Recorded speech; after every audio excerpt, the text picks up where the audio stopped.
지난 2017년 일본으로 신혼여행을 떠난 부부. 그런데 아내가 호텔 화장실에서 숨진 채 발견됐습니다.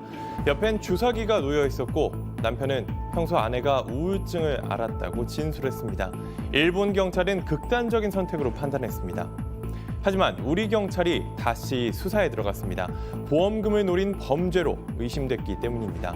숨진 아내의 심리를 파악하는 데 주력했습니다. 평소 남긴 글들을 확보하고 가족과 친구들을 면담하자 새로운 사실이 드러나기 시작했습니다.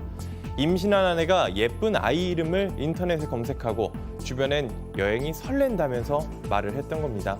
극단적인 선택의 가능성을 지우자 또 다른 증거들이 차츰 드러났습니다. 결국 남편은 재판에 넘겨졌고 무기징역을 선고받았습니다. 사망 당시 감정을 파악하는 심리부검으로 진실이 밝혀진 겁니다. 2013년엔 한 공무원이 극단적인 선택을 했습니다. 법원은 평소 업무로 심한 압박감을 받아 생긴 우울증 때문이라는 심리 분석 보고서를 증거로 받아들였고 공무상 재해라고 인정했습니다. 가족과 친구가 어떤 마음으로 세상을 먼저 떠났는지 파악해 남겨진 사람들의 마음을 치유하기도 하는 심리 부검. 오늘 사건 엑스파일에서는 고인의 마음을 들여다보는 심리 부검에 대해 알아보겠습니다. 자, 오피디님 잠깐만요. 그 이도성 기자 잠깐 전신을 좀 잡아주실 수 있을까요? 네. 예. 좀 잠깐 좀 잡아주세요. 아, 진짜 이게 지금 위아래로 지금 하늘색으로 이런 수트를 입었는데 양말까지. 예, 양말까지 하늘색 양말을 신었는데 자, 이수정 교수님, 네. 이런 옷을 말이죠. 입을 수 있는 사람의 심리 상태는 어떨까요? 예. 멋있는 거죠. 예. 멋있죠. 멋있는데 네. 저나 만약에 홍지영 기자한테 JTBC 의상실에서 이런 걸 입으라 했으면 홍 기자 입을 거예요? 글쎄요. 그러니까 못 입죠. 네, 그래서 뭐 자신감 있는 거 좋잖아요. 그렇습니다. 부러워서 하는 얘기죠. 튀는 의상을 좋아해가지고. 네. 아무튼 지금 뭐 다룰 주제는 좀 어두운 주제지만 아무튼 우리 이도성 기자 패션이 오늘 너무 이제 눈에 띄어서 이게 이제 매일 이제 의상들을 다 준비해 주시잖아요. 근데 이제 제가 이제 사이즈가 맞는 게 없다 보니까 의상실에 구비된 게 없어가지고 따로 이제 구해 오시는 건데 기왕 가져오시는 거 좀 독특한 거 많이 가져오시는 것 같더라고요. 아무튼 뭐 키가 크다는 거죠, 그러니까 알겠습니다. 자, 부검이라는 게 말이죠. 저는 이게 정말 뭐 이렇게 배를 가르고 뭐 이런 부검만 있는 줄 알았더니 심리 부검이라는 용어가 있는데, 자, 방금 이 기자가 소개한 그 사건, 그게 저도 얼핏 기억이 나는데 니코틴 살인 사건? 네, 맞습니다. 결국에는 이제 니코틴을 주사를 해가지고 아내를 숨지게 했던 계획 살인이었던 게 추가로 나중에 드러났는데 이게 이제 두 사람이 처음 만난 게 2015년이었습니다. 그래서 연인 관계가 돼서 2년 만에 이제 양가의 약간 반대를 무릅쓰고 혼인 신고를 했던 그런 상황인데 혼인 신고하고 이제 바로 이제 일본으로 신혼여행을 떠났습니다. 이제 거기서 이제 이 여성 아내가 이제 숨진 채 발견이 됐던 거고요. 그 당시에 이제 주사기 그리고 가느다란 관과 함께 발견이 됐습니다. 좀 의심스럽기는 했는데 이제 일본 경찰에서는 이제 극단적인 선택으로 이제 결론을 내렸습니다. 왜냐면은 뭐 우울증을 앓고 있었다 이런 이야기도 했고 이 아내 같은 경우는 이제 심지어 이제 가족들에게 이제 뭐 죽음을 언급하는 이런 음성 메시지로 남긴 상황이었어요. 그렇기 때문에 이제 그쪽 이제 경찰이 보기에는 이게 아마도 이제 우울증으로 인한 극단적인 선택이라고 이제 판단했고 결국에는 이제 시신을 화장한 다음에 우리나라로 이제 이송이 됐던 겁니다. 자, 실력 좋기로 또 한국 경찰만큼 또 정평이 난 일본 경찰이 이건 자살이다. 딱 결론이 났는데 이게 어떻게 살인 사건으로 딱 뒤집어진 거죠? 한국에서 뒤집어진 이유 보험사에서 출발했습니다. 보험사가 이 보험금을 지급해달라는 신청을 받았는데 이 남자친구가 신청을 했습니다. 그런데 수상하게도 보험금 5억 원을 지급할 수 있게끔 보험 계약을 여행 직전에 맺고 간 겁니다. 그래서 수상해서 수사 의뢰를 했는데 실제로 휴대전화의 포렌식 내용에서 계획살인의 정황으로 보이는 증거들이 좀 나왔습니다. 그래서 이제 뭐 그녀를 이렇게 뭐 범행을 저지를 수 있게 이렇게 찔러서 살해하면 얼마가 나올 것이다. 이 뭐 니코틴 원액을 주입해야겠다. 이런 뭐 이제 휴대폰 내용들이 좀 나왔고 이런 내용 때문에 좀 의심은 가지만 워낙 진술은 일관적으로 나는 범행을 하지 않았다. 이렇게 태연한 태도를 보였기 때문에 확신할 수는 없었는데 이때 경찰이 심리 부검이라는 좀 카드를 내걸게 됩니다.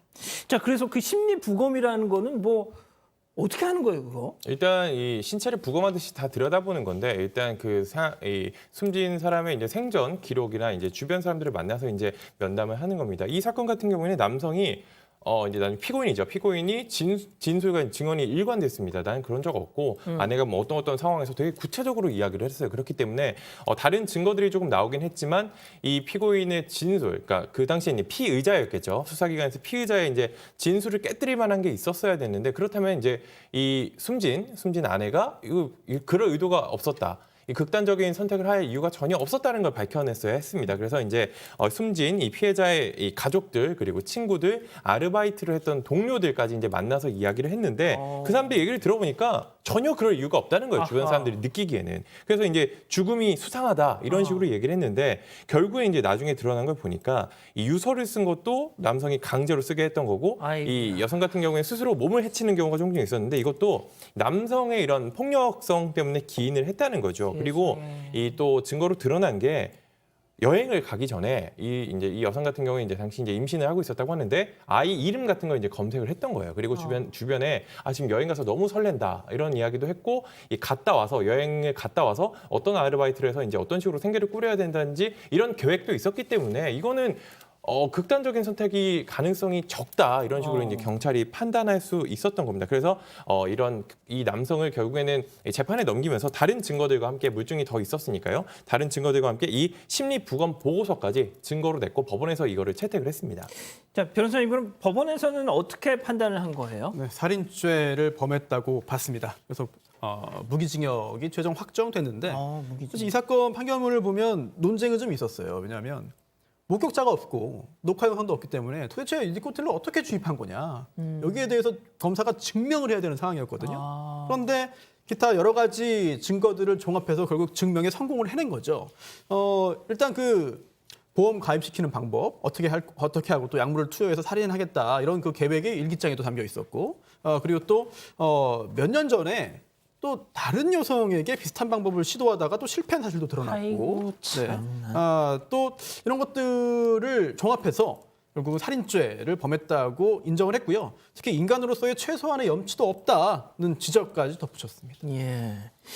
교수님이 직접 이 심리 부검에 참여를 하신 적도 있으신가요?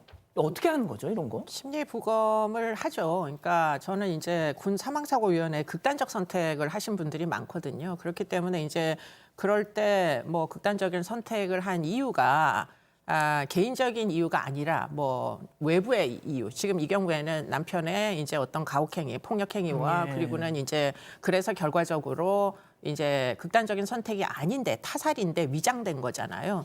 그러니까 그런 것들을 결국 한 망인이 사망하고 난 다음에 그 사람이 왜 죽음에 이르렀는지를 그 주변 유가족들과 그리고는 전문가들과의 면담을 통해 가지고 사망의 경위를 밝히는 보고서다. 이렇게 보시면 되겠습니다. 자, 그러면은 그 심리 부검 때문에 이 경우가 그런 건데 완전히 이제 진상이 밝혀지면서 확 뒤집어진 경우가 있습니다. 또 있다는 거죠. 실제로 2009년에 한 공무원이 극단적 선택을 했습니다. 그 좀 유서로 남기잖아요. 유서에 자신이 업무상 스트레스 때문에 이제 숨겼다는 것을 확실히 밝혀준다 이렇게 적었는데 이제 공무원 연금공단에서 연금 지급 어떤 유족에게 보상금 지급을 거부했습니다. 그래서 유족 측이 소송을 걸었습니다. 공무상 재해라는 주장을 했는데요. 1심에서는 어떤 그 공무상 재해라고 보기가 어렵다 이렇게 판단이 돼서 기각됐지만 2심에서는 심리적인 부검을 한번 해보자고 결정했습니다. 그래서 좀 조사를 해봤더니 숨진 공무원들이 남긴 글이 이제 분석 대상이 됐고요. 그 글에서는 여러 가지 정황이 나왔습니다. 또 숨지기 직전에 짧은 시간 동안 체중이 많이 줄었고 또 조직 개편도 불리하게 됐고 승진은 실패했는데 업무는 늘어나고 그래서 여러 가지 이유로 극심한 우울증이 생겼다. 그래서 이 우울증 때문에 숨겼을 수 있다는 분석 결과가 나왔고 이 내용이 증거로 채택되면서 결국 공무상 재해로 인정까지 받았습니다. 자, 민병화님이 이 니코틴 사건 얘기하시면서 자기 애를 가진 부인을 죽이고 싶냐고 그런 말씀을 하시는데 진짜 나쁜 인간이에요, 진짜. 자, 아무튼 변호사님 그러면은 이 심리부검이 재판에서도 이 증거로 이렇게 딱 채택이 되는 경우가 왕왕 있나 보죠. 심리 부검이라고 하는 건 이제 그 수사 또는 조사 또는 분석의 방법과 방식을 의미하겠고요. 또 이러한 심리 부검을 통해서 만들어지는 그 보고서가 있을 겁니다. 그 보고서가 증거가 되겠죠. 또는 심리 분석 과정을 거치면서 새롭게 확인된 내용도 또 다른 형태의 증거가 될 수 있고요. 이런 증거들이 충분히 여러 가지 증거 능력을 획득을 하고 증명력을 가짐으로써 진실을 밝히는 데 기여할 수 있고 그런 사례들이 종종 이제 점점 더 늘어나는 그런 추세인 것 같고요. 특히 극단적인 선택을 한 경우에 예. 이게 그 배경이 있습니다. 그러겠죠. 그 동기가 있고 원인이 있고 이런 것들을 밝혀내는 데 있어서 상당히 효과적인 그런 그 기법으로 현재 인정을 받고 있습니다. 그렇군요. 자, 이 기자, 근데 이 심리부검이 단순히 어떤 뭐 사건의 진상을 캐는 것 외에도 사람들의 마음을 치유하는 뭐 이런 걸로도 쓰인다면서요? 맞습니다. 결국에는 이런 선택을 하는 사람들이 있으면 이 주변인들이 이제 남겨진 사람들이 있지 않습니까? 근데 거기서 더 큰 상처를 받고 더 큰 우울감이 생길 수도 있고 더 이런 안 좋은 영향이 생길 수도 있어서 뭐 이제 베르테르 효과라고도 하잖아요. 이제 비슷한 이런 안 좋은 선택을 하는 사람들 주변에서 이제 그 사람을 따라가는 이런 영향도 있고 하는데 이런 자료에 따르면은 이제 이런 고인의 30% 가량이 주변에서 그런 일을 겪은 사람이었다고 합니다. 그래서 이런 게 좀 전염된다고 하는데 실제로 이제 이런 심리 부검을 통해서 그 사람이 어떤 마음이었는지 그 상황에서 어떤 거였는지 이런 식으로 이제 더 이해하고 그 사람이 이 주변에서 어떤 부분에 좀 도움을 받고 했는지 이런 거를 파악하면서 오히려 이제 주변 사람들의 이 심리 치유를 위한 방법으로도 사용이 된다고 합니다. 그렇군요. 교수님 뭐 해주시고 싶은 말씀 짧게 좀 부탁드릴게요. 이게 원래는 핀란드에서 자살률이 너무 높아져서 시작된 그런 보고서거든요. 그렇기 때문에 결국에는 자살 예방을 하려면 요즘 자살률이 높아지고 있잖아요. 예. 이런 심리 분석을 좀 더 많이 해야 될 필요성이 있습니다. 그래야 예방을 하기 위한 대책을 마련할 수가 있는 거죠. 그렇죠. 알겠습니다.